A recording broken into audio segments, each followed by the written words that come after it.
Good afternoon. Welcome to the Presidential Distinguished Speakers Series. I'm Dwayne Wickham, Dean of the School of Global Journalism and Communication. Over the course of the past year, this event has brought to Morgan State University some of this nation's leading thinkers, activists, and political leaders, and today's event will be just like the best of all of our events thus far. I've had a chance to chat earlier with the congressman. This is going to be a special afternoon for us. Here now to introduce our speaker is a man whose determination to bring exciting events of conversation and discourse to Morgan State University has put us on, I think, the cutting edge of public discussion today about some of the most important issues in our nation. The president of Morgan State University, Dr. David Wilson. Thank you. Thank you very much, Dean Wickham. Good afternoon, everyone. It really is a pleasure to see all of you here, especially as we go into finals week. And so I know that you have all those A's already stacked up and they're already behind you. And so we wish all of you continued academic success as the semester draws to a close. As Dean Wickham indicated, we are really thrilled this afternoon to have with us one of the leading national, even more youthful voices in our nation, Congressman Cedric Richmond, who is also chair of the Congressional Black Caucus. And so just in terms of his background, I think his bio is in the book, but you have an individual with us this afternoon who is no stranger to the role of historically black colleges and universities, because he is a graduate of Morehouse College. And he did not stop there. Morehouse prepared him exceptionally well to go on to law school, where he came through Tulane Law School with honors and basically just saw it as just a next step on the ladder. And then he spent some time at Harvard in a special program at the Kennedy School as well. He represents extraordinarily well, I can say, based on what I'm seeing from the outside looking in, Louisiana's 2nd Congressional District. And so I can go on and on about Congressman Cedric Richmond, but let me just conclude with a short story, and then I'll bring him forward. In 2011-2012, the then Obama administration, under then Secretary of Education Arne Duncan, put in place rules that made it much more difficult for parents to actually get the Parent Plus loan. And that had a catastrophic effect on so many of our campuses. We lost thousands of students across our HBCUs, and we here at Morgan, Dr. Turner, I think ended up losing about 400 students a year.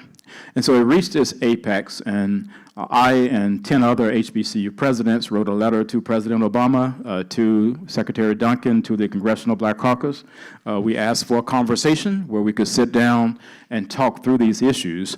And a conversation was granted with then Secretary Duncan and with members of the CBC. And we went down, I went down to the Capitol Hill, and the congressman reminded me of this. We met outside of the office of Congressman Jim Clyburn, and there Congressman Richmond was right to my left, arguing, if you will, quite persuasively about these unintended consequences and making it known to Secretary Duncan that he and the CBC had no patience. It had to be fixed.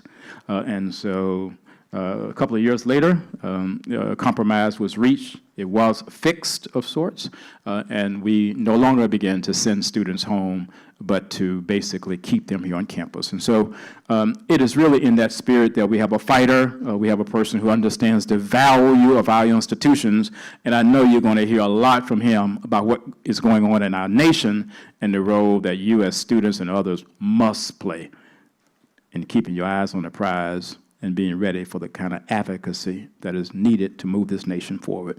So please join me as we here at Morgan celebrate our sesquicentennial year, our 150th anniversary, in welcoming to Morgan the chairman of the Congressional Black Caucus, Congressman Cedric Richmond.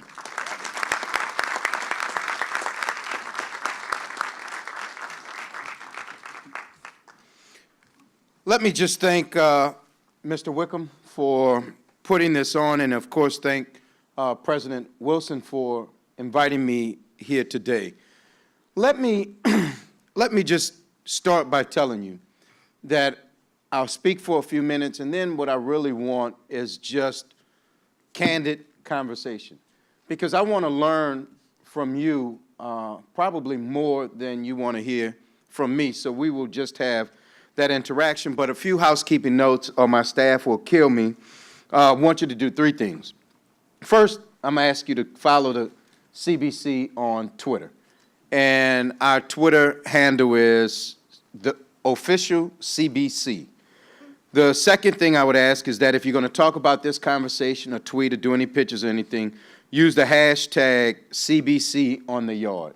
And that has been the hashtag we have been using while we go around the country listening to our young generation of leaders and our HBCU communities as we continue to learn from them. And the last thing is, please engage with us. Our website is cbc.house.gov, and we just revamped it to make it more interactive. So I would ask you to do that. Let me just say that I am excited to be here. I'm excited to be chairman of the Congressional Black Caucus, which now has 49 members, 2 U.S. senators, 1 House Republican, and 46 House Democrats. Collectively, we represent about 80 million Americans. And if you want to be specific, only about 17 million of those 80 million are African American. And we take great pride in the fact that we represent diverse districts, but we also take great pride in the fact that we listened and learned from history and our ancestors. So when people call us the conscience of the Congress, we earned it. But we earned it because we do the difficult job. We will say what needs to be said, we will do what needs to be done, and we will worry about the consequences, political correctness, and making friends later. Because the things we fight for are real.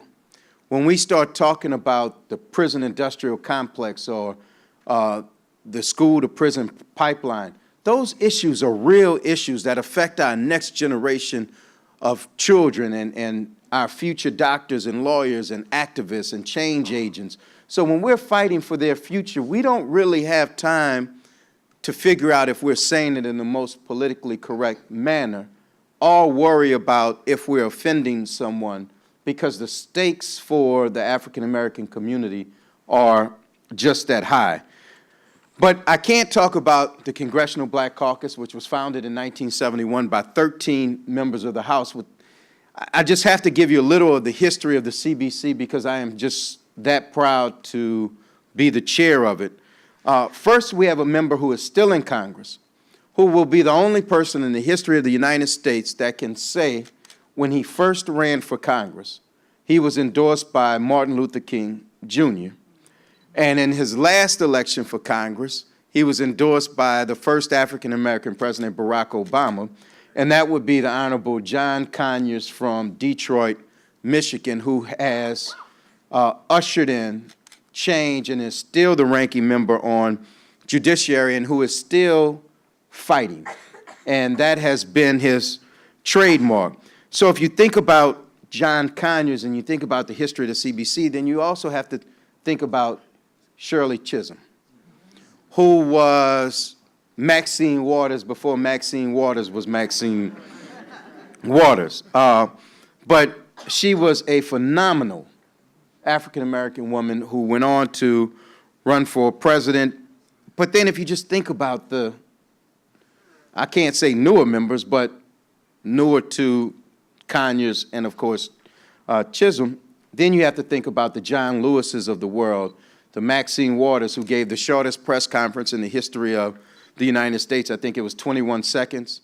Go Google it if you haven't seen it. It's just Maxine at her best. And, you know, Maxine is so out there right now with this president that all the young people call her Auntie Maxine. And we have Uncle Joe, as in Joe Biden, and now we have Auntie Maxine. And it's a term of affection because they see the passion and the fight that's in her. And then I can't come here without talking about someone who has been a mentor to me, even before I won my race for Congress. The first time I ran, I lost, but I didn't get discouraged. And then the second time I ran, I reached out to people like Elijah Cummings, who took me under his wing and said, you know what, I'm going to help you. I'll do everything I can. I'll endorse you. I'll send you money. I will tell people about you. And from the day that I was sworn in 7 years ago, he has been a terrific mentor. And he's someone who will tell you what you need to hear, not what you want to hear. And he also has the street cred to tell you something in a real sophisticated way or break it down in a real casual street way. Most of the time when he's giving me my advice, it is not in that sophisticated intellectual way. It's not in the form of, our great philosophers like, Plato and all of them. It's more along the lines of our great rappers like Tupac and Biggie. But no matter where he has to go, he will go there. And I think that you can watch his interaction and you can watch the respect that people have for him in all communities and know how respected he is. Let me just say to all of the young people I see out there that, I'm glad you're here. But I want you to take a moment to look at our more senior people that are here and understand that but for their sacrifices, I wouldn't be standing here. The 44th President of the United States certainly would not have been in office. So if you just think back through our short history, and I won't go all the way back to abolitionists and all of those who really put everything on the line, but I'll just go back to the civil rights movement where everybody put everything on the line and think about the fact that people marched so that we could have the right to vote. And it wasn't my generation. People boycotted and were beaten so that we could integrate schools and lunch counters so that I could go to some of the best schools in the country. Our elders paid a dear price so that we would have the luxury to do whatever we wanted to do. And they also beat us so we'd have some common sense. Well, maybe I should say spanked us so they could have common sense. But some of those spankings in my house might have crossed the line. But they should have. Because those spankings crossed the line, I didn't. And that means an awful lot. So if you think about the sacrifices that were made for us, then you'll start to understand what you owe. And I hate to put it in terms of you owing something to another generation, but you do. You didn't get here on your own, and I understand that this generation is a lot smarter than all the generations before. You can use iPads, iPhones, all of that. You can manipulate technology in any way that you can. But think about all the great things that were accomplished before the internet. Before you could Google or YouTube how to do something, think about the fact that somebody created the airplane, the automobile, organ transplants, all of these things. In fact, somebody invented the computer and the internet. So the question is, what will you do with the education and the intelligence that you clearly have? And I would hope that you borrow from history to see why I say you have an obligation to do it. And look, let me just tell you very quickly my story, because one of the questions I always get is, Cedric, why did you get involved in politics? Well, my mother was from the poorest place in the country, 15 brothers and sisters. My grandmother was a domestic, that's what they would call them now. We called her housekeeper. And there was no grandfather. My dad was from Prentice, Mississippi. His dad owned a funeral home, a farm, cattle. So my mother might have been the poorest family in Louisiana. My daddy may have been from the richest family in Mississippi, but they met at Southern University, another great HBCU. And education was a great equalizer. And and gave both of them, well, especially my mother, a greater and brighter opportunity. They get married, they move to New Orleans. My dad dies when I was 7. But I had a grandfather who stepped in, and I'm not saying that I lived a very tough life because my father died. I lost a lot of emotional support and connection with my father, but my grandfather stepped in, and I lived across the street from a playground. And it was very easy for my mother to say, Cedric, when you get out of school, catch the school bus home, do your homework, go across the street to the playground for practice. Then when you get out of practice, I'll be home, we can go over your homework and all of that stuff. So I didn't realize it, but when I hit 16, I realized that all those men that were coaching me at that playground, they were my mentors. And they would give me a hug if I needed it. They would give me motivation if I needed it. They'd give me a kick in the butt if I needed it. But it was all done out of wanting the best for me.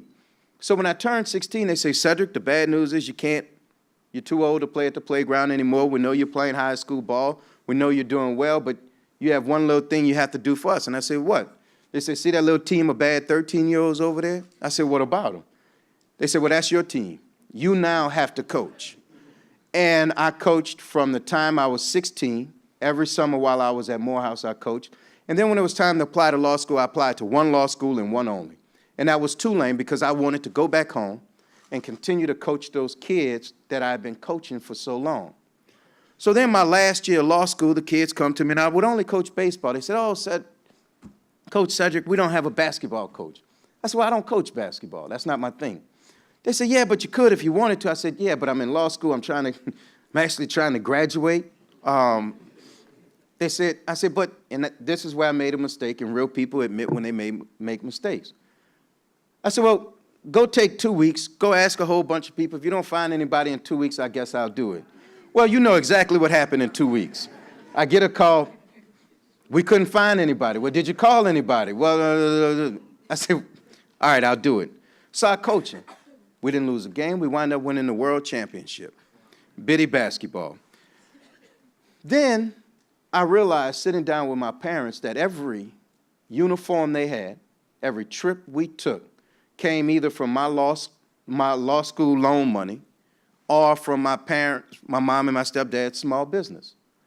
And so I was complaining about it. My mother said in a joking way, well, do something about it. So at 26, I ran for state rep against a 13-year incumbent. And the amazing part is every door I knocked on, a kid would come to the door and say, Ma, Coach Cedric's at the door. They would come, and I would say what I was doing, and they'd say, oh, we're with you. We watched you grow up. We see what you did for the kids. We're going to support you in every sense, every way we can. And I won by a landslide against a 13-year incumbent. And I tell that story so people know where I come from, but to answer the question I know I'm going to get from young people, which is, if I want to be an elected official, if I want to get into politics, how to do it.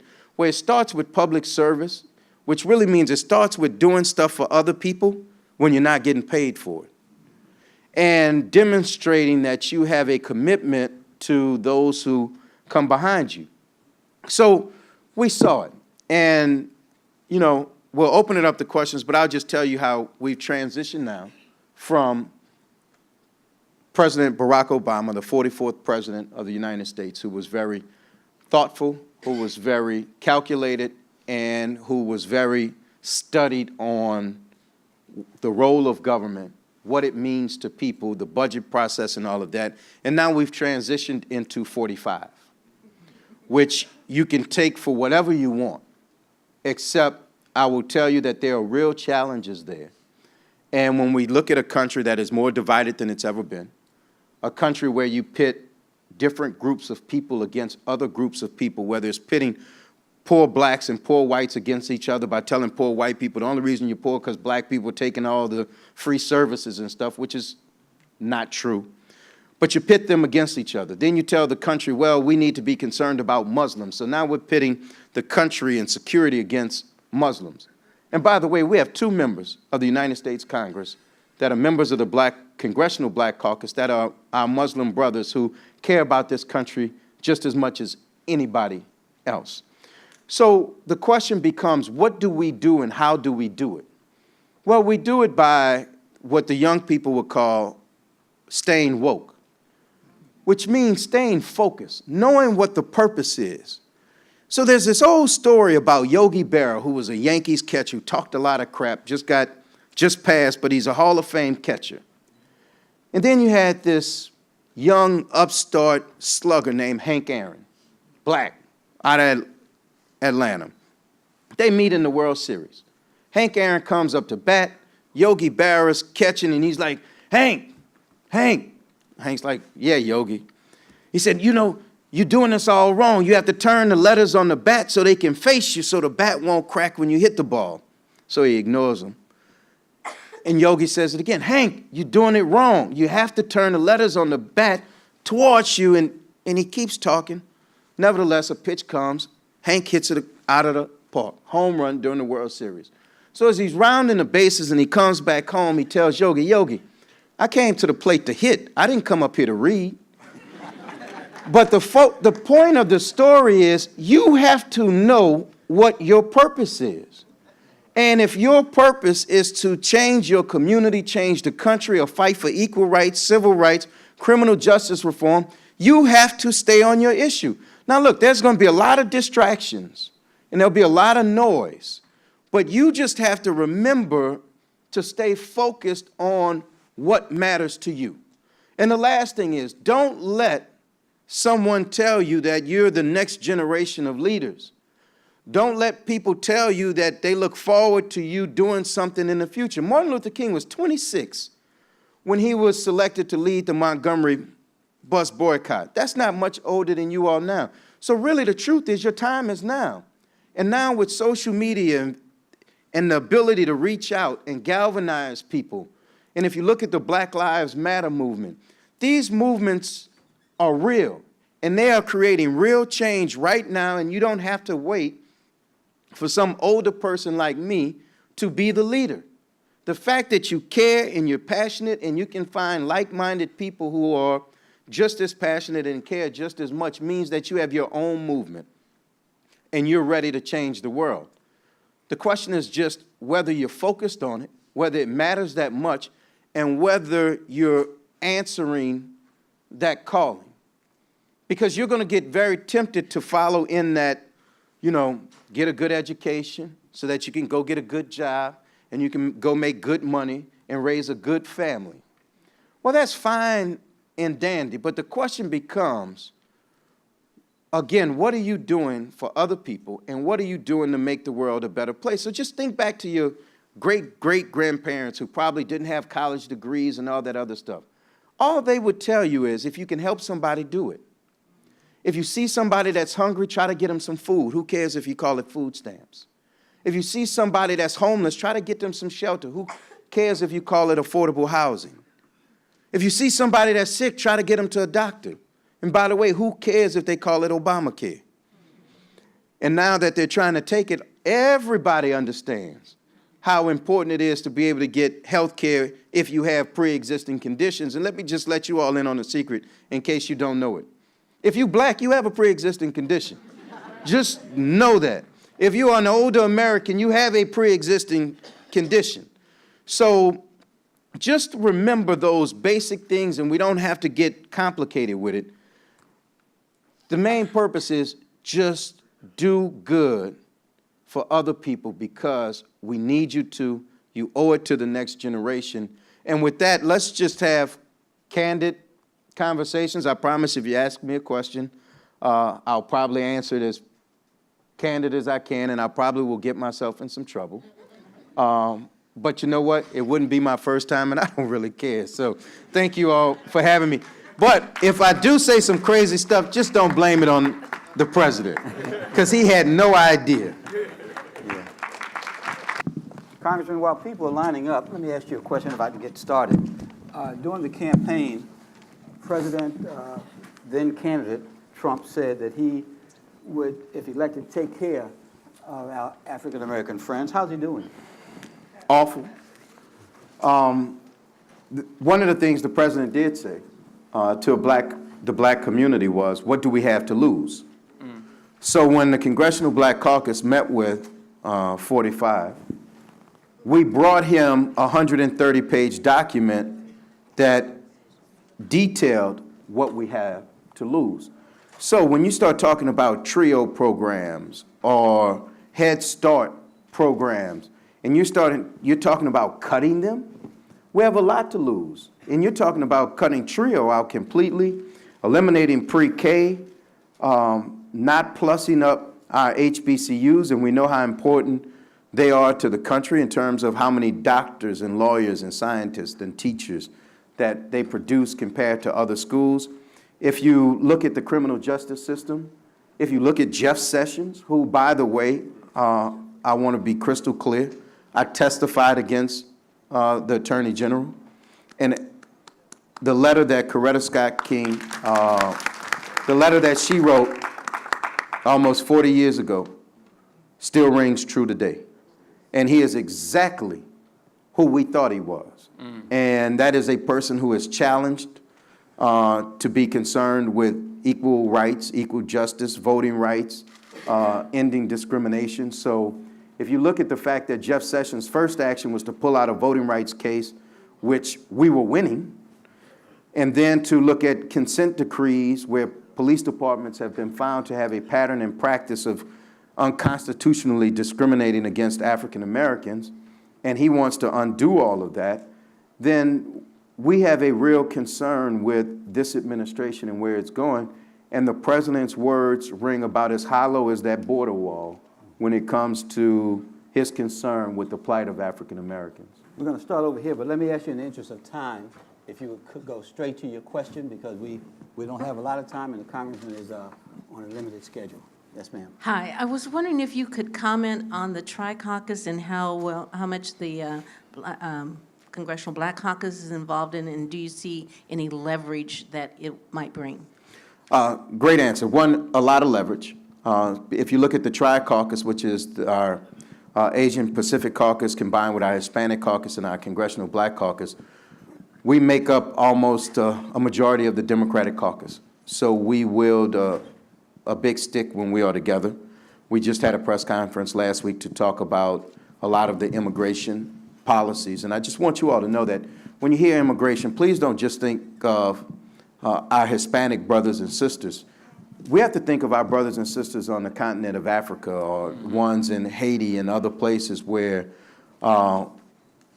we may get distracted thinking of just our Hispanic brothers and sisters. But, you know, if you start talking about ending the diversity visa program, that's the biggest entree for Africans to come over to this country as well. And it's important. So short answer is, yes, we work together, and it's very important that we stick together and find issues where we have common ground and fight like our life depends on it together. Yes, sir. Hello. I'll be very brief. My name is Michelangelo Hayes. I'm an exchange student from Morehouse College, spending my last semester here in Morgan before I graduate there. I had a question. You get the best of both worlds. Yeah, isn't it? It's amazing. So it's good to see a fellow alum.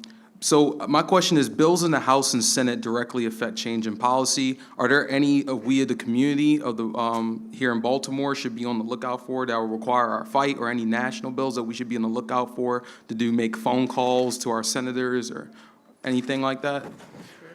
Good question. If we have to galvanize around one issue, I think it's criminal justice reform. Okay. And we have a whole bunch of bills in the House, whether it's the Second Chance Act, whether it's Elijah's bill that I'm on about banning the box for formerly incarcerated people, whether it's the Youth Promise Act, which is Bobby Scott. We have a number of issues in the Congressional Black Caucus, and I can just shortcut you to the answer. If you just look on our website, the 130-page document we gave the president is on our website, which lists, you know, hundreds of bills and why they impact the African-American community. But I'll tell you what we don't do enough of, and I know this is going to get me in trouble, but so be it.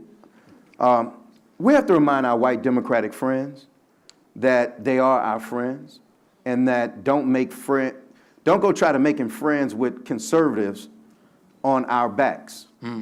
So, for example, there was no reason on this earth for a Democratic senator to vote for Jeff Sessions to be the Attorney General. Say that again. But a Democrat did. And they will tell you it's because I'm in close district. I'm in a state that is very conservative. Well, don't go impressing the conservatives by kicking us in the butt. So we just have to remind people that we are focused on our issues also. And we are keeping a record of who's with us and who's not with us. So you could pick the bill. The important part is to call colleagues, Democratic colleagues, to remind them that we need you. We've always supported you, and we need you. We don't need you when it's easy. We need you when it's tough. That's right. And I'm not professing that I'm not smart enough to understand that you can't govern if you can't win, and we need a majority, and that majority is going to take conservative Democrats. Absolutely. But there's some votes that have to be a litmus test for Democrats and African Americans, and I think Jeff Sessions was that litmus test. So stay involved, stay calling, look at the website, and any particular issue, just pick up the phone, call some Democrats that don't necessarily look like you, and that will be doing a great service for your community. Thank you, sir.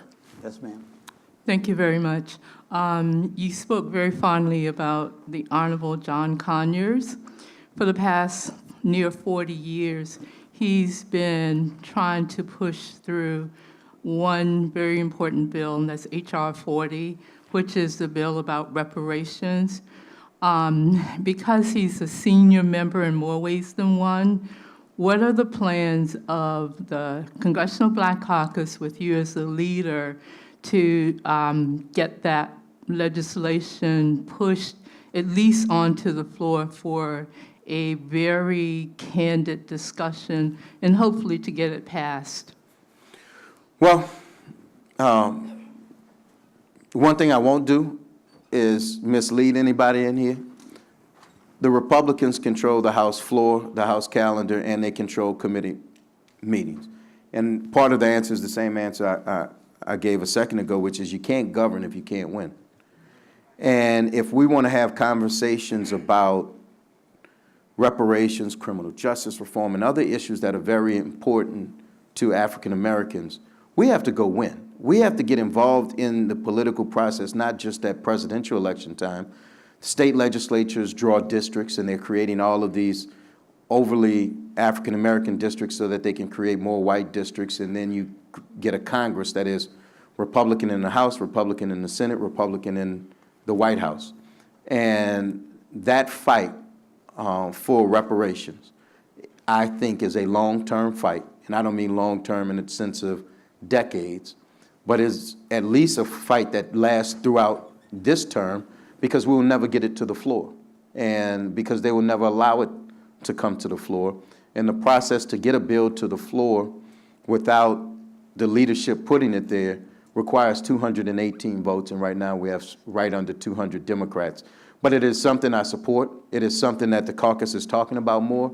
But I promise you, there are ways to get that bill. What we ultimately want is more attention and an honest conversation. And that starts in 2 years with a Democratic presidential primary, the same way that Black Lives Matter and everyone else raised the conversation of criminal justice reform. Think about this.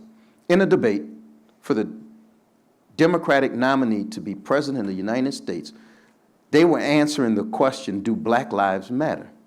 And that's because our young people raised the issue so loud that they had to answer it.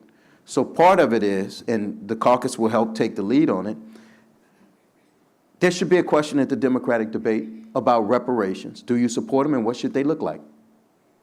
And the only way that happens is if we create the noise to make it happen. And the caucus stands behind it. Thank you. Yes, ma'am. Hello, my name is Sarai Wabarocha. I'm a senior electrical engineering major, and I have a question in regards of social media. So going into the professional setting, how can one maintain a professional stance as well as a staying woke stance on social media? So like you won't let that be a deterrence of you trying to get a job of people that's more conservative than you, but you still want to voice your opinions, such as Twitter, Facebook, and so forth. That's a good question. And I will tell you that you have to be true to yourself. And when someone hires you, they're hiring you for your intellectual capacity and your ability to do the job. And I'm not saying you need to be out there, you know, as militant as possible, but you can be conscious and you can advocate for your issues, because I guarantee you that your non-African American counterparts at work will be advocating their issues, whether it's wearing a red, make America great, whatever that slogan was, or, you know, the Confederate flag. There are a whole bunch of issues that are dog whistle type issues that counterparts will use. But I will say that you should be true to yourself, but keep it professional and keep it on the issue. So, you know, I'm not as much concerned about our young people being advocates on social media about causes that affect the black community than I am the misguided social stuff that goes on social media that will haunt you for the rest of your life. A political stance that you firmly believe in, I think, is just fair game, and then that's the world we're in, where people can voice their opinions now, and they have a right to. Thank you. Hello, my name is Kurt Kennedy. I am a physics major here and a member of the President's Leadership Circle. And you mentioned that this is one of the most politically divisive times in our nation's history. And to bring it home for HBCUs, one of the things that HBCUs are continuing to fight for is year-long Pell Grants. And could you, do you see year-long Pell Grants or something similar to it being implemented in the near future? Yes. Yes, and I think when we sign this budget bill, come Thursday when we pass it, it will have year-long Pell Grants in it, which may be for a year, may be for 2 years, but it's something that is vitally important to the African American community. Some of our kids, and I call them kids, some of our adults who have decided to go back to school don't have the luxury to just keep going. When they make the commitment, they need to go and they need to finish, and if that means they need to go year-round, then they should have Pell Grant assistance year-round. And that was one of the things that happened under the last administration that I think was one of the greatest mistakes that was done to the African American community. And I know that there's always balances that you have to make, but year-round Pell Grant is very, very important to allow people to get out quickly. And hopefully, come Thursday, you will see that pass the House of Representatives, which means I think that it's in good shape. But it is in the framework of this budget deal that has been worked out. Thank you. Good afternoon. I'm Gary Press of the Information Technology Department at Morgan State. First, I'd like to thank you for your time and commitment in coming back to the university and conducting this very important dialogue after the last one was canceled. The dean has asked us to be brief in our remarks, so I'll skip through my preamble and several of my questions to get right to the first one. Is there any legislative vehicle that would allow a senator or congressional rep to introduce a bill or a series of bills that would make it mandatory for all qualified citizens to vote, similar to paying taxes? And even if a person chooses not to vote, it should still be required that they cast a vote, even if it were for abstention or a write-in candidate. The short answer is I don't think so. Because I'm not a constitutional lawyer. I'm just a pretend lawyer with a law degree. I think that would probably get close to infringible on the right to free speech, because part of it is my right to free speech is my right not to speak. To abstain. But I think it's an interesting concept that would have to be flushed out. And here's my ultimate question that I get to. At the end of the day, who's hurt by it more? Because if you say it's mandatory voting, then you have to have consequences if you don't.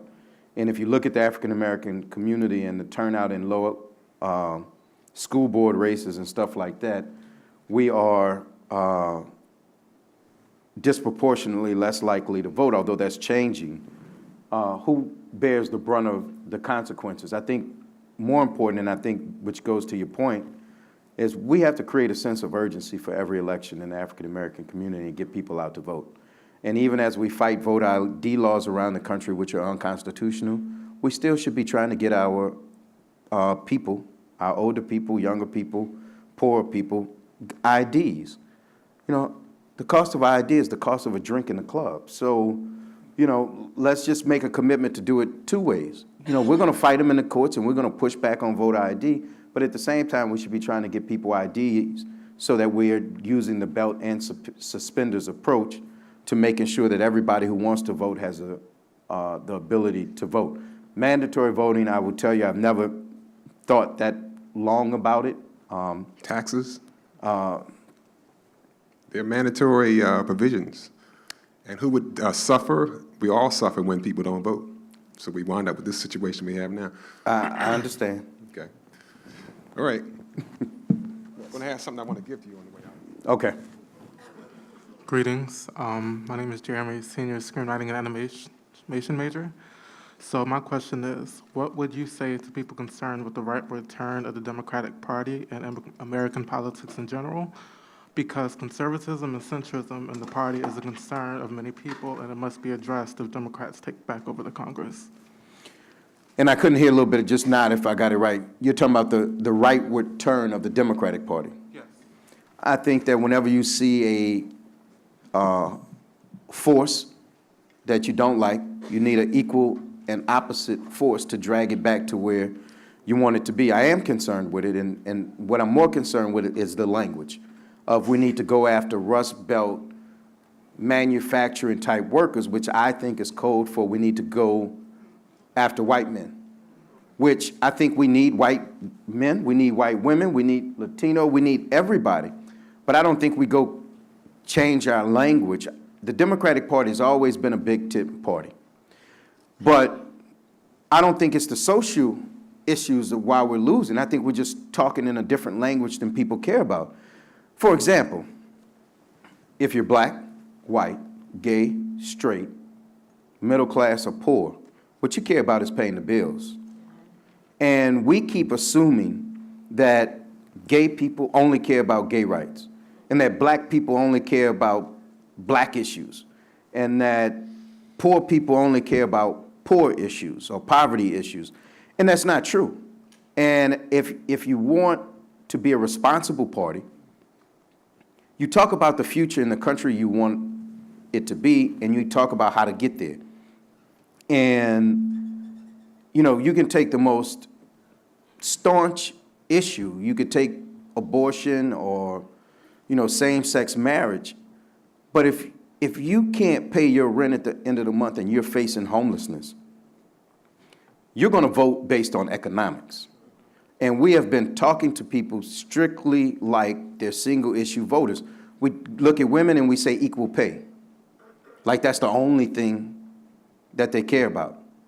And we have to change how we talk instead of who we're talking to, because I think economics issues cross all lines. And this whole thing about we have to go talk to or focus on Rust Belt white men is just wrong, because actually the country's getting younger and browner, which is why Trump, if you heard, there were two things he said in the campaign which I think gave him an edge. One, he looked at the black community and he said, what do you have to lose? And I think that opened him up to get that almost 13% of African-American males that he got. Because I think African-American males said the Democrats have been pandering to us all this time. They haven't done anything about criminal justice reform. They haven't done anything about income inequality. They haven't done anything about just flat out employment discrimination, and then went down their whole list and said, what do we have to lose? The truth is we have a lot to lose, and they just didn't keep going down the list. But the other comment he made was to a white audience, which was, this is our last chance, which means the country's getting younger and browner, and for us people who look just like me, this is our last chance. And I don't think we take his route of going that way. I think we become more inclusive. I think that we talk more economics, hope, and opportunity, and how we change this country to be a more perfect union and not one that we see right now, which is a divisive mess. Okay, we got another question over here. Hi, my name is Melissa Littlefield. I'm in the School of Social Work, where we're obviously very concerned about these issues, teaching our students about them, but also our students are in community agencies, and we're working directly to try to advocate for our policies and changes that affect us at home as well as nationally. And so my question to you is, at the beginning of your presentation, you alluded to two hashtags, I guess, and a website. Could you give us a little bit more direction on how specifically we could use those to affect some of the change that we're interested in terms of the policies you talked about and others? Well, if you look at the website, and we're getting the last approval from ethics, but for example, on the website in the coming days will be a playbook for our young people and our more seasoned people on how to get engaged, how to get others engaged, and here are things you can do, and here are ways that we can voice our dissatisfaction, our hopes, our dreams, our wants, our demands, but it will be a playbook for civic engagement. And that is the beginning of creating the change that we want.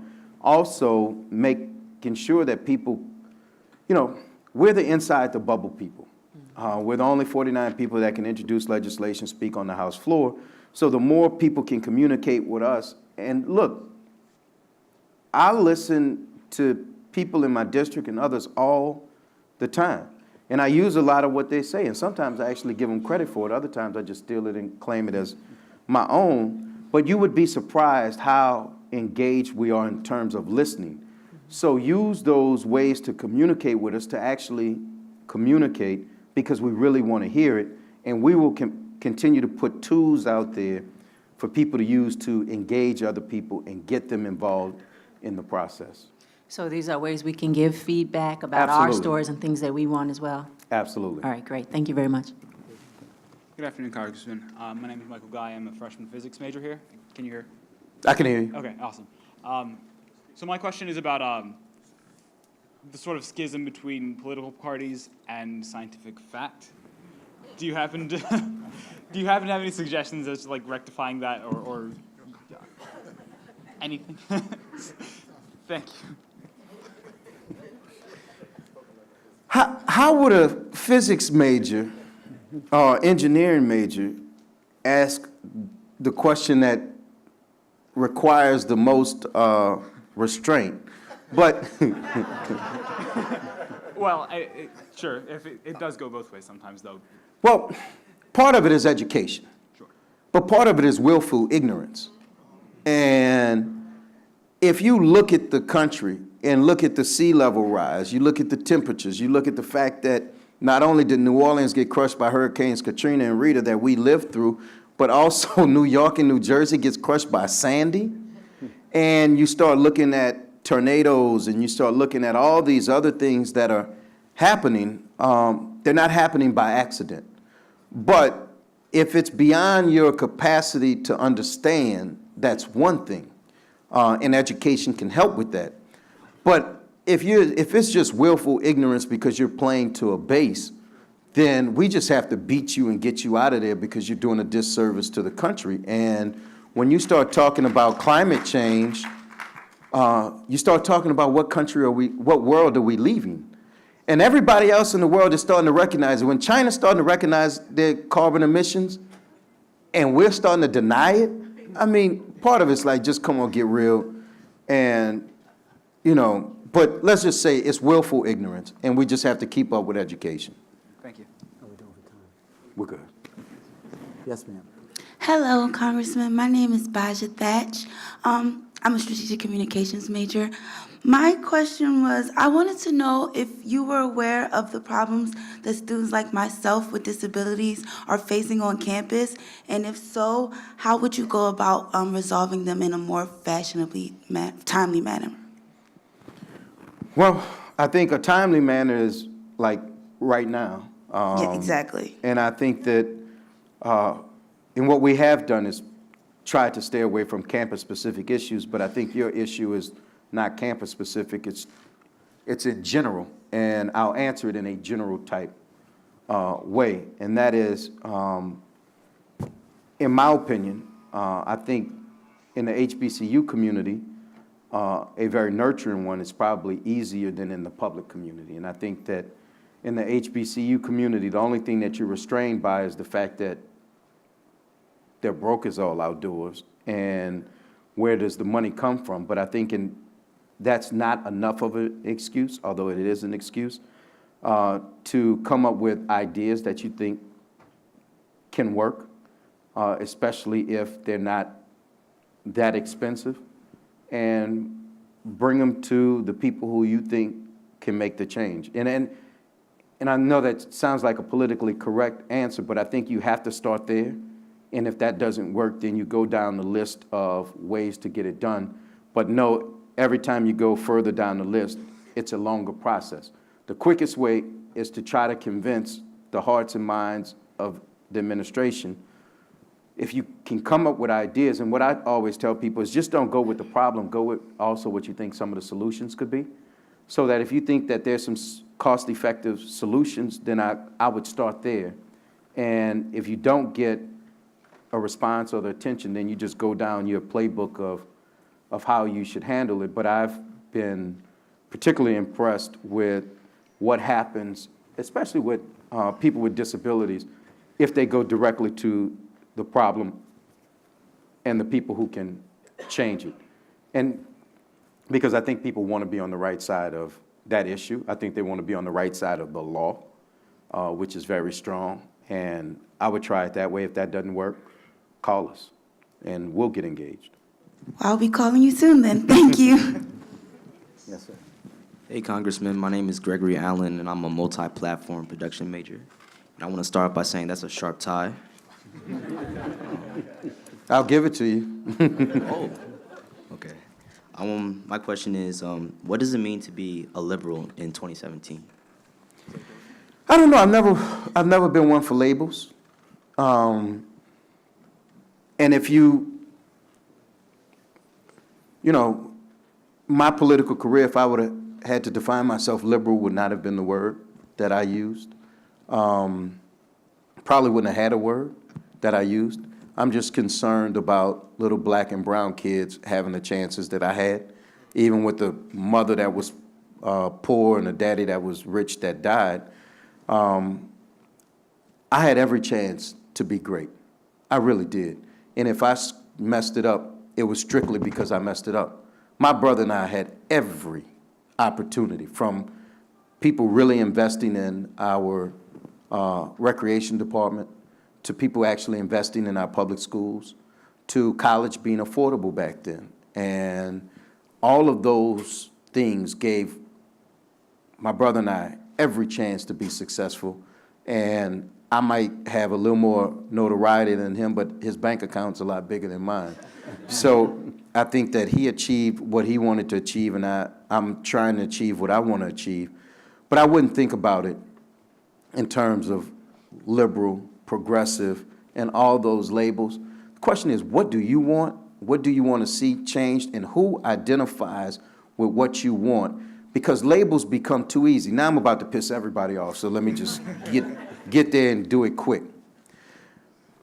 I still lost for how Bernie Sanders became this great criminal justice fighting for black people candidate when he had been in the Senate for all that time and elected for all that time and never introduced one bill on criminal justice reform on anything else. Now look, I'm not saying Hillary already had it right. I think super predator was a despicable description of our African-American kids, but I will also say I grew up in the 80s and the crack epidemic was real.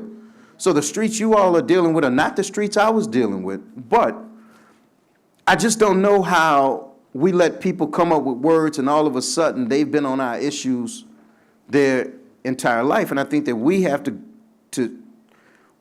define our issues and judge people where they are on our issues or issues that are important to you. And it won't fit in a label. I promise you, not our issues. It won't fit in one of those boxes. But what we fight for is justice, equality, and opportunity.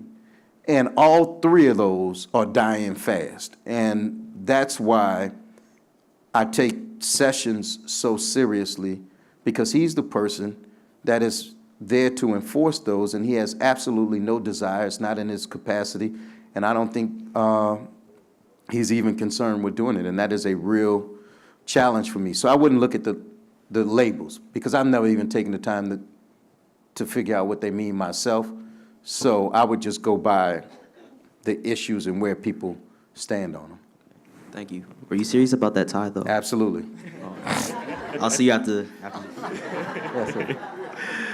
I want the polo shirt. Hello, my name is Matthew Reeds. I'm currently a graduating senior information science and systems major, as well as a student regent on Morgan State University Board of Regents. And recently we invited Ben Cardin here for a special session around dialogue, around legislation, around diversity in the workforce. And I want to know your opinion on CBC's role in this mission and also in ensuring the success of African American students, specifically at Morgan. Well, I'll start with the students first. And I think you heard from Dr. Wilson that when it comes to HBCUs, we take a backseat to no one, and HBCUs don't have a stronger advocate than the CBC. We understand their importance because we went to them. But for HBCUs, and I just got finished saying that I had every opportunity in the world, but I was a goof off and a class clown, and then I got to a HBCU that said, you know, and the saying is, took a rough stone and polished it into a gem. And that's what HBCUs do, because we're more than just a number. Our students are our family, and we care about them, and we love them, and we want to see them succeed. We understand that, which is why we've been fighting for an increase in funding, increase in money for capital improvements on the campuses, increase in money for TRIO programs, Pell Grants, and trying to figure out a way to reduce the cost of college. So President Obama, 44, we loved to death. But when he came out with his plan to make community colleges free, we opposed it, because that would have cannibalized our HBCUs that play a different role. So we altered his plan with his consent, and he bought in to make community colleges and HBCUs for 2 years free. So what my Little League players would say, we're all in on HBCUs. And workforce diversity, same. We have a Tech 2020 initiative where we've been challenging companies in the Silicon Valley about not only their workforce, but their boards and their corporate management, and challenging them to become more diverse, and it should look like the country. And we're starting to see gains in that. Facebook has adopted a number of our measures, and all of the tech companies. So we're on both of those, and you won't see us let up on them, because it's too important. And the only way you're going to see that change is if we force it. Thank you. Hello, Kirk Kennedy again with the President's Leadership Circle. Michael there, fellow physics major, took my second question, so I'll ask a third. In 2008, you finished third, I believe, in your Democratic primary, but in 2010, you finished with 65% of the vote. That's a huge difference. What, if anything, did you do differently to ensure your success? Well, my race, the dynamics were completely different. First of all, I talked about my mother being from the poorest place in the country. Well, the congressman that I lost to was from the poorest place in the country with her, and she ran his campaign from 6th grade through college at Southern University, where they went together. But he got in trouble. It was after Katrina, and I had questions about his ability to represent the district. And so there was a black candidate. In fact, there were 5 African-American male candidates, 1 Hispanic female candidate. And right before the 2 weeks leading up to the election, they said, Cedric, you're 1 point behind the Hispanic female, Helena Moreno. They said, if you want to get into the second spot, which if I make it to the second spot, I win. I knew it. Everybody knew it. All the polls showed if I was in a race with Jeff, I'd get all the white vote, I'd get a majority of the black vote, and I'd win. But then I had to ask a question. So the question was, well, how do I get to the second spot? They said you have to go on radio and TV and attack his character and the fact that he's in trouble. And I wouldn't do it. And it just wasn't that important to me. Although I had spent my life savings in the campaign, I just wasn't going to do it. So I finished 1.8% out of second place.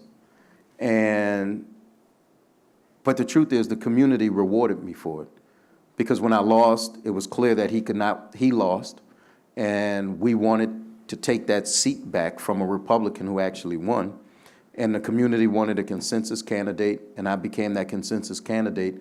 And I think it's a large part because I didn't take the easy, cheap shot at the congressman who had been there for, I think Jeff had been there for about 20 years at the time. So I think it's because I didn't stop running.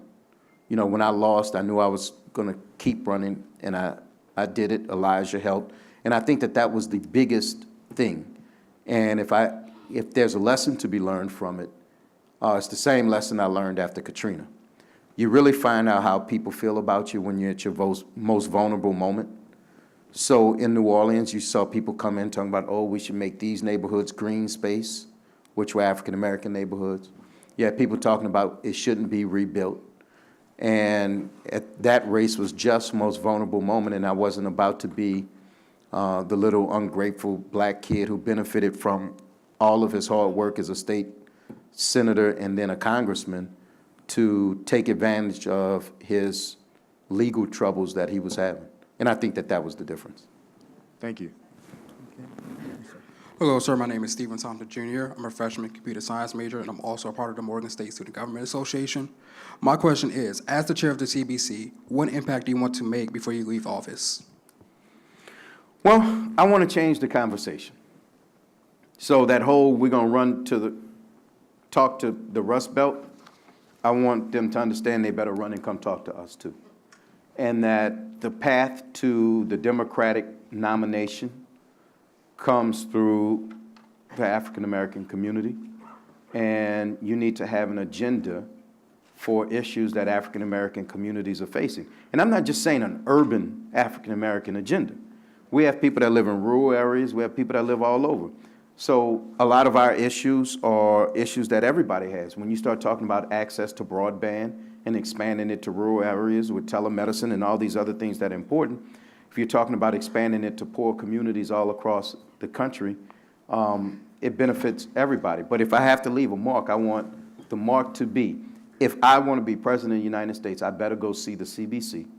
And I better have a real agenda for African-American issues that can be implemented, that's real, sincere, and I better have a track record of working on it before I get there, because the African-American community is more engaged and more active than it's ever been. And if we can do that over the next 2 years, when I finish, I guess that'll be 2018, you will have the Democratic presidential primary starting, and we will have just gone through midterms, and hopefully we'll pick up some seats. But that's the mark I would like to leave, because that means people are talking about how to make the country better for you and for your kids and all of those things. Good question. Hello, Congressman. Thank you for your time. My name is Langston Lee. I'm a political science major here. With the death of Alton Sterling, a lot of us, speaking from the younger generation of African Americans, are wondering, how is the process with the DOJ, and how could you describe that relationship that you have with them? Awful, distrustful, cynical. If I don't have any faith in them, then I know that the community doesn't. And when that ruling comes down, if there's no faith in the Justice Department, then we will have chaos. And that chaos will lead to more of our kids being hurt, I believe. And that worries me. But just Friday, I released my letter on Friday to DOJ, but I also released my first letter to him, and I described the telephone call I had with him on Thursday. My letter Friday was to say that without transparency, there'll be no trust. And without trust, there'll be no benefit of the doubt when you come back with a ruling that it was fair, impartial, or just. And if that happens, don't come to me as the black congressman and say, oh, can you go talk to the black community and say reassuring words? They're talking to somebody because people are talking about when they think the verdict's going to come down, but they're not talking to me. And my biggest fear is that our kids will get, well, not our kids, our people will get cynical and give up, or will act out in a way that becomes dangerous in terms of the response. I am all for Black Lives Matter. I'm all for the protest. But I want to see, and I want to make sure that our kids and our protesters are safe and that the protests are peaceful, because I think one, will overshadow the ultimate goal of what we want. But two, I'm fearful and I'm mad. This guy is exactly who we thought he was, but I'm mad at a whole bunch of people about it. I'm mad at your generation too, because you all voted for the third-party candidates in double numbers than with Obama. And the difference in the election were minorities between the age of 19 and 29 who doubled their vote for the third-party candidate. Now, look, I get it. Not crazy about Hillary, certainly not crazy about Trump, so I'll vote third party. But the real race was between those two. So now we have Trump. Elections have consequences, and we'll deal with it. But hopefully we'll get together and be more galvanized, more focused, more woke, and continue our fight in the future. And, I'm mad at you all for it, but I respect you for it at the same time. And it was a calculated decision for our young people to voice their dissatisfaction with both parties. And I respect it, but we're gonna have some drama for 4 years, but we'll deal with it. And we're prepared to deal with Jeff Sessions however we have to deal with him. I think he's probably one of the most dangerous men in the United States right now. All right, we're going to close this out. We've got 2 more questions over here, and then we're going to close out with a question from the president. Fair enough. Well, first, there's a comment. I just wanted to give some kudos out to Morgan State and the Congressional Black Caucus. One of the first members of the Congressional Black Caucus, Perrin Mitchell, who's a Morgan graduate, and I wanted to mention him, and one of the first directors of the Congressional Black Caucus, who was Professor Augustus Adair, who for a while served as the chairman of the Political Science Department here. But my question also was in regard to student internships. During my time here at Morgan, we had something called the Institute for Political Education, and wonderful program.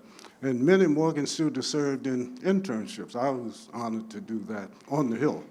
Does the Congressional Black Caucus have those kinds of opportunities for present students? And could you speak of internship opportunities that are available for students? Short answer is, one, Morgan's relationship with the Congressional Black Caucus is very close, to say the least. Second, we do have internships and all of those things. They go through the Congressional Black Caucus Foundation. And if I'm correct, the website is cbcfinc.org. And you will see not only do we have internships, we have scholarships and other things that the foundation does. And I would apply for them. The other thing that we do is something called the Cbc Boot Camp, which is through the Congressional Black Caucus Institute, which is a week-long program that we teach people all aspects of public service, from running a campaign, being a candidate, communications, field organization. We teach it all in a week. And a lot of our people who have gone through that, Anthony Brown, former mayor of Jacksonville, came through the boot camp. Secretary Fox out of Charlotte, who was mayor of Charlotte, then Secretary of Transportation, came out of the boot camp. So CBC Institute is a different organization, but Google the institute and look for the boot camp. Then the foundation has the scholarships, internships. One more question here, and then we're finished with the president. Good afternoon. I'm AJ Verdell. I'm on the English department faculty. And your comment about changing the conversation, for me, one of the conversations that really needs to be changed in the United States is the conversation about white superiority and Black inferiority. And my concern is that as we begin to work with students who are less close to the top of our population, that is, they're not getting the message repeatedly, you can be anything you want, and the messages that they're getting are more lukewarm, that eventually we reach a block with a lot of those students because the conversation about white superiority is something they've internalized. So now that we have so many lies being told, I think it's a good time to acknowledge that white superiority is a big, long lie. And so I'm wondering, do you have any experience or commentary about dealing with this omnipresent lie of white superiority? Well, let me answer that in a couple ways. First, that's why HBCUs are so important. Because HBCUs focus on our history, and we need to make sure that our history is being taught in elementary school and junior high, because if you become a student of our history or just know even the Cliff Notes version of our history, you will know that we're great people that survived Middle Passage, Jim Crow, segregation, slavery, all of those things, and that we're stronger because of it. And you will know that we can do anything we want to do. And I say this jokingly a lot of times, but, you know, we've pretty much shattered the glass ceiling and everything except, you know, being Pope yet. And that'll happen one day. But this Pope is actually, you know, he has the conscience of an African American. But so as much as I say the history will give our kids the confidence to know that they can do anything they want and that they're not inferior to anyone, part of it is we have to change the conversation in our community too. Because too often our kids hear, your mama wasn't nothing, your daddy wasn't nothing, and when you grow up, you ain't gonna be nothing. And if you hear that enough, you start to believe it. And if you take it to Muhammad Ali, who used to always say he was the greatest, one day somebody said, why do you keep saying it? He said, if I say it long enough, people will start to believe it. And he goes down in history as being the greatest fighter of all time. I'm not sure whether he's the greatest or not. I think there have been other fighters that was just as good, if not better. However, he claimed it for himself. And we grow up learning, if we claim it, it'll happen and we'll believe it, but we have not claimed our intellectual gifts yet. And that we have to start to claim it, because unless we're telling it to each other, I don't think that we'll really believe it. So we can fight the conversation in the public space all day long, but I think it's the non-public space in the communities we live in where that conversation is much more important, because, you know, in our space, it's easy. You know, let's just say, do you think 44 was smarter than 45? Do you think 45 was smarter than 44? You know, do you think 45 is smarter than my 3-year-old? You know, so you can, you know, so if you want to bring this intellectual scholars in and challenge it, I think at the big level, it's too easy to dispel that notion of white superiority. But I'm not sure that there's I'm not sure that we're not doing a disservice to ourselves too at the same time. And then that I think is, you know, look, I hate to break it down to its most simple form, but James Brown during his time had it right, and he had everybody feeling good. I'm black and I'm proud. And if we know our history, we'll be black and we'll be proud, and we'll know that we can do whatever we want to do, and that we are smart enough to do it, And that's why I am such a big fan of HBCUs, because I know the importance that they bring.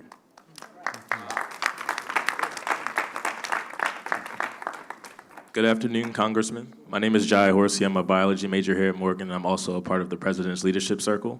And with some research, I have noticed that the graduation rates of HBCUs, specifically Morgan, are not ideal.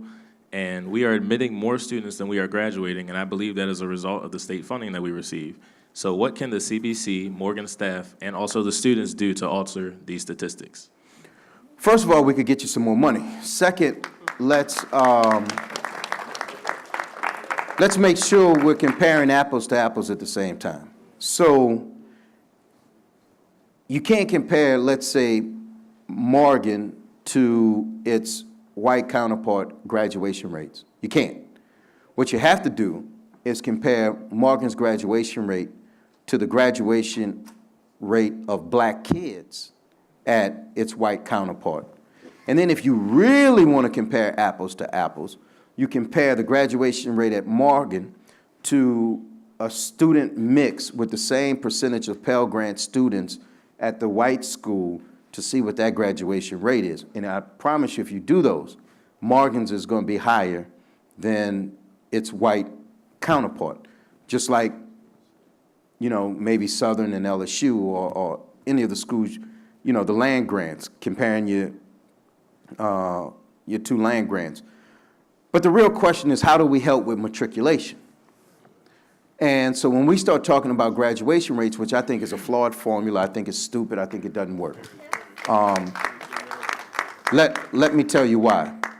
Because you seem like a very bright student, and you seem like you have a very bright future, and you seem like you might make all A's.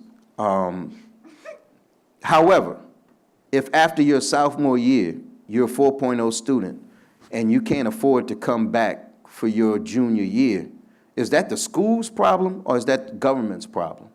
That's government's problem. And you can't hold that kid not being able to stay in school against the institution, because the institution has prepared you. You're making the grade. You just can't afford it. And too many of our kids find themselves in a situation where they have to choose between school and helping their family survive. And we can't criticize or punish a college because of that number. So if you ask me, how do we improve graduation rates? How do we support our HBCUs and get those numbers up? It's with money. It's with scholarship dollars. It's with improving Pell Grants, figuring out how to lower the cost. And yes, all of these states around the country are balancing their budgets on the back of the future education of students, both black and white. So all of that to say, one, I think graduation rate is foolishness. Two, government has a role to increase the graduation rates. And the last thing to do, I would say, is Dr. Kimbrough at Dillard University has a great argument when he talks about HBCUs. You can't look at the output unless you look at the input. And we have not invested in public education or early childhood education as we should have for the last 20 or 30 years. So our kids are coming out of high school less prepared. So you want to judge Morgan with kids coming out of public school not prepared to another school where kids are coming out already with credit hours because they took AP classes and all that other stuff. You can't do it. You got to treat this like Olympic diving. If I dive off the high board in the Olympics and I do a basic swan dive, I do it perfectly, no flaws, no splash. You know what I'm going to get? A 5. You know why? Because there was no degree of difficulty. So when you start looking at HBCUs, you got to look at the degree of difficulty of the students that we're getting, and then look at how well we execute. So we do the backflip like on whatever that Rodney Dangerfield movie. You know, we're going from diving board to diving board, doing backflips and front flips, and then we do it well, and they're like, oh yeah, but you made a few mistakes. So, did you see the difficulty that was involved in it? All this person did was take an AP 4.0 student and get them to graduate in 4 years, And I got Ray Ray and Pookie out of a hard environment, gave them some focus, and you know what? Cedric actually got to Congress. That's a damn miracle. So, don't let them fool you with all of that other stuff. So, and I'm not picking on Ray Ray and Pookie, because we have to include them in the conversation, and it's HBCUs that will take a chance on them. And that's what separates HBCUs from everybody else, and why we will always need them. Thank you. Congressman, I usually don't ask questions at these, but I want to know if you think we will ever see the Electoral College abolished. Right. Depends on who's in charge and the sentiment of the country. It will only be abolished when the party in control thinks it's convenient. The problem is the party in control is usually just one electoral college, so they don't want to change it. But if Texas ever goes Democratic, you will see a real conversation about changing the electoral college, because there will never be a path for a Republican to win. And look, if you look at the electoral college and the significance of it, and the popular vote, the presidential race now boils down to about 17 states, which means it boils down to those issues in 17 states. For African Americans, they wrote off the South. Democrats don't compete in the South. And so therefore, our Southern issues for African Americans go largely ignored in the conversation. Then you have to look at the reason for it. You have to look at the 3/5 clause in the Constitution that we counted as 3/5 of a person. All of those things go in it. So the short answer is, I doubt it, because whoever just won the presidency just benefited by the Electoral College. Okay, thank you very much. Congressman, we've had two members of the Congressional Black Caucus who served as chair from Maryland, Kwesi Mfume, and of course you know Perrin Mitchell. We also have a member of our Board of Regents currently, Elijah Cummings, who served as chair of the Congressional Black Caucus. We can adopt you in a way because you've come to Morgan, and we certainly appreciate you being here. Thank you very much for coming. As long as you don't charge me tuition, you can do it, whatever you want. Thank you for having me.